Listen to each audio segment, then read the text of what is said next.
என்னப்பா தேடுற? என்னப்பா தேடுற? நான் துட்ட தொலைச்சியா இல்ல பேக்கெட் அடிச்சிட்டாங்களா? அத உன்னதான் கேக்குறேன். பையன் தொலைச்சிட்டு மாமி. சரிதான், உனக்கு தேடவே தெரியலையே. பையன் என்ன மேலயா தொங்கின்னு கிடக்குது? இப்படியே பாத்துட்டு வரிய. ராஜாதான்ப்பா தேடுறேன். யோ என்னையா சொல்ற?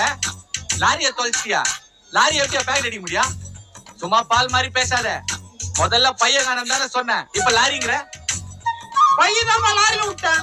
பையன் லாரியில விட்டியா? அப்ப லாரி எங்க விட்ட? சாமி